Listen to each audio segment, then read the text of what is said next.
Welcome to Atelier with Brinda.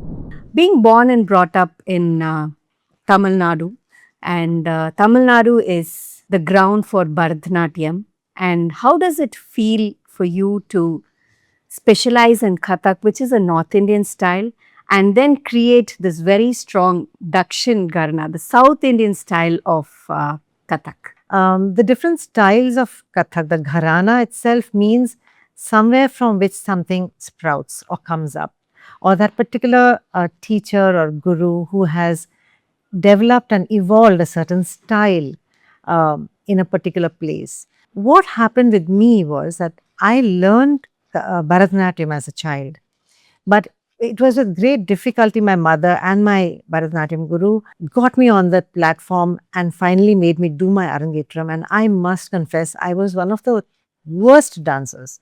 My Aramandi would never happen. I was not interested. That was the point. I wanted to be free of it. But my mother was very sure that she wanted me to learn and be different. And because she could not find anything else, I guess she found a Bharatanatyam teacher for me in Chennai. However, when I was around 15, she being from Mumbai, we used to go for summer vacations to her mother's house. So she took me for a Kathak performance in, I remember it was in Prithvi Theatre. I don't even remember who the artist was. But I do remember that I fell in love. And I told my mom, and I was also very clever. So I told my mom that if you get me someone to teach this, I will learn in Chennai. But I'm not going to learn Bharatanatyam anymore. I can't bend my knees and dance. It's so typical, it's so typical childlike thought process. But she was a magician and she pulled the rabbit out of the hat and she got me my first Kathak guru, Sri Krishna Kumar Dhawarji. 10 years back, when I went and said that I'm going to take up sari as my career, I was so passionate about saris and I love seeing my mom wearing saris every day, the way she carries herself. Wow. It's so amazing. So when I went and said that I'm going to take this as my career, a lot of people said that's a business that's going to fade away in 10 years. But something very strong in my mind said that no, it shouldn't. This is our culture, this is our heritage, this is an art form that is still rooted, which we have to take up the responsibility to pass it on to the next generation.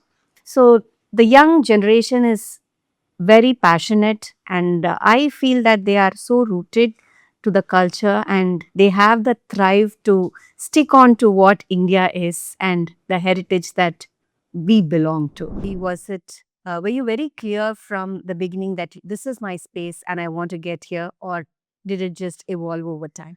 It did evolve over time. I honestly did not want to become a dermatologist ever in my life until I finished my undergrad. Even while doing my internship, I liked dermatology, but I liked other fields more better. But then I took a break to think about, reflect, and understand what I really want to do. I like medicine a lot, but I didn't want to take general medicine as well. I wanted to do a specialty and preferred being in a specialty where I really didn't want to keep studying more. I wanted to come into practice. So that's when dermatology happened. And honestly, the first day of college, it was definitely a aha moment. Okay, this is it. I have found my path. I've seen you wearing lot of saris of late on your page. Yeah. So is that your natural style, or has it evolved over time? Right from the time I started my practice, I wore sari. I generally wear sari or salwar to work most of the time, depending upon the season also. But எனக்குமே தெரியல from where that interest of saree came in தெரியவே தெரியாது. In fact, நான் என்னோட practice ஆரம்பிக்கிறதுக்கு முன்னாடி all sarees that I had was my wedding sarees. வெட்டிங்காக எடுத்து வச்ச அந்த 4 பட்டு புடவை அது மட்டும் தான் இருந்துச்சு. So when I was about to start the practice, சரி okay saree கட்டலாமே. Why not saree for work? நல்லா இருக்குமே அப்படின்ட்டு I remember me and my mother-in-law went, took one 8 sarees and came. I still have those 8 sarees with me. I still keep wearing those 8 sarees. So I cherish. Now, அதுக்கப்புறம் it became more of love. Again, ஏன் வந்துச்சு, எதுக்கு வந்துச்சு, there is no reason behind it, but I love sarees. So now, I keep buying a lot of sarees and I cherish them. So, can you tell us about the harmony? And it's about the four artists whom the world wouldn't have even known. You've brought them to life. And how was it to work with the legendary god of music, Rahman sir? Yeah, he's not just god of music, but for me, I see him as God himself. Like most people, I've always been a great fan of him, his works. I've always followed his works and his interviews and everything very closely and keenly. And uh, you could say I'm almost like a fan club member kind of thing.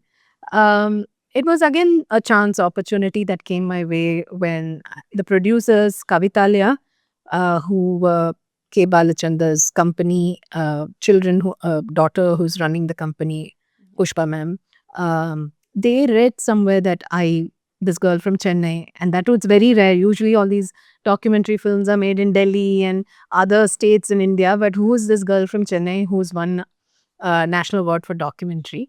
And they called me over and said, we are planning to get into the OTT space and we have access to Rahman sir because we launched them in Roja. They only launched him. So, do you have any ideas to develop a concept? So, we sat together, came up with this idea.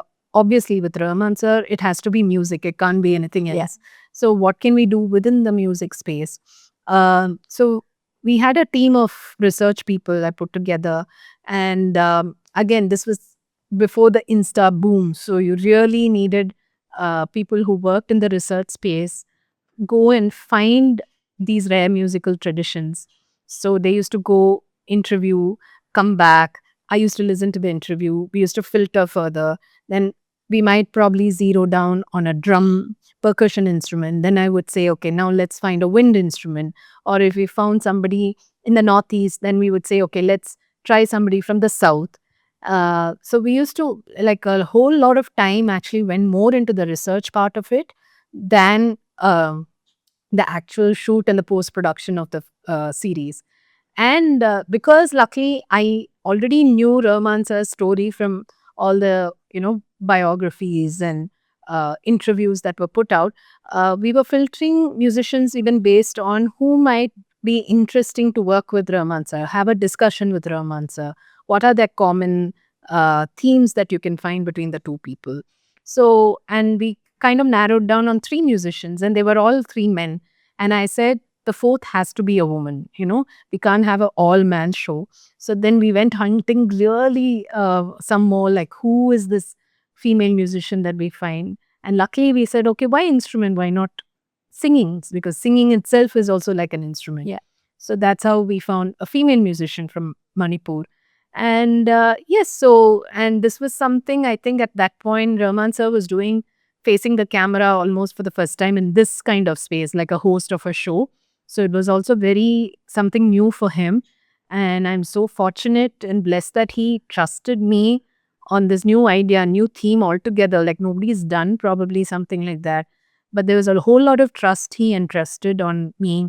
And I think even for Rahman sir, it was for him also, he loves to travel. So this way, even he was able to see real people, real India, and even he got to do things that otherwise there's a lot of restrictions on him. Like he wanted to ride a cycle and he wanted to fly his drone. So he used the opportunity of this series to do things that he wouldn't be allowed to do otherwise. So I mean, with Rahman sir, I can keep going on. He's an institution by himself, and the great part is he's very collaborative. He doesn't see that, oh, you're young or you're old or I know better than you. I think there's no ego anywhere in it. Such a down to earth. Yeah, so it is about, let's collaborate. What are you bringing on the table? So he's always curious. He's always pushing me to push myself, because every time I would be a little nervous. I'll go up to sir, what can we do? Or can we do like this? I would kind of go to him that way and he'll say, you're the director, no, you do this or you do that. So he's waiting to see what we'll bring on board. Tech and the social media that has gone in this generation, do you think it is going to shape up the younger generation for good or worse? I'd like to believe that it's a good thing, right? I think that technology is a double-edged sword. It has its goods and its bads. I think how you harness it is very important, right? Right, right. Too much of anything is bad. All right. So I think technology and social media is a huge boon. It's a powerful tool in the hands of youngsters. They need to be taught how to use it responsibly. Exactly. And definitely not shun it or deny youngsters technology or social media. So I don't subscribe to the thought that cell phones should be banned on campuses. I don't subscribe to the fact that children should not be bought a cell phone or a tablet, but I believe that they should be taught how it can be used appropriately. For instance, using a cell phone inside a classroom when a lecture is going on is disrespectful. Correct. More than anything else, right? It is losing out on valuable opportunity to listen to an expert. It's a diversion, it's a distraction. Bringing a mobile phone or a tablet to the dining table is bad use of technology. So I think they need to be pointed out the right use and the wrong use of technology, but never denied the use of. So I've seen you wearing beautiful saris, and the way you carry yourself has been so graceful. What is the connect or the love you have for saris? Saris bring the spring in my step. It's something that I look forward to every day. I think everyone has personal recharges, right? For me, getting up in the morning and wearing a lovely sari recharges me, right? It doesn't have to be something that is expensive or something that is new every day. It could be the sari that I have worn 30 times in the last, say, 6 months. It could be something that I've got from my grandmother or my mother. But that whole accessorizing it and, wearing it to work is something that gives me a recharge. It also helps that I work in an all women's organization, because this kind of energy bounces off. So you wear a nice sari and go, then the compliments start right from the minute you get into the gates of the college. And you also get to see so many other well-dressed women that you make it a point that you have to kind of live up to that, right? And when it's a college of young girls, they're all fashionistas. They're all fashionistas in their own way, and there's any new fashion, any new trend, you can see it in campus. And somewhere as teachers, I think you need to appeal to their aesthetics. Right. So, in fact, I think I lead a team of very well-dressed, beautiful women. So back in 2000, when you wanted to start a business, how was it taken, or who said yes first? Your father or Kumravel sir, or you didn't even wanted an approval of? And actually, no, my parents didn't have any this thing. I mean, they didn't mind. Of course, they wanted us all to do something on our own. So, and Kumar also, he was in his own business at that point of time. So, we wanted to get into this as an extension of the other business. So, to complement that, he was doing retail, FMCG. So the hair care products is what he was doing. So when we wanted to, look at salons, we thought an extension of that, using those products in the salon. So it was kind of acceptance was anyways there. And also at that point of time, saloons were also very, not very professional, not organized. So there was a good opportunity to get into that space and scale it. So I've seen you carrying a lot of beautiful saris. So if I open Veena's wardrobe, will it be more of Banarsis? Will it be more of Kanjivarams, cottons, or what kind of variety? A lot of Kanjivarams and Banaras, and saris are like irresistible for me. And I keep thinking, no, I should not. And when you were just telling, open my cupboard, I just moved houses. So I was just thinking, oh my God, why do I have to collect so many saris? But then when you see them, each one is, especially when you see the Kanjivarams and Banaras, each one is such a unique piece that you don't feel like, giving them away. And they do, especially Kanjivaram, it doesn't go out of fashion. Correct. So you can take out your mother's sari and wear it, and it'll still look, beautiful. So yeah, saris and cottons. I like a lot of Chettinad cotton saris are something that I collect and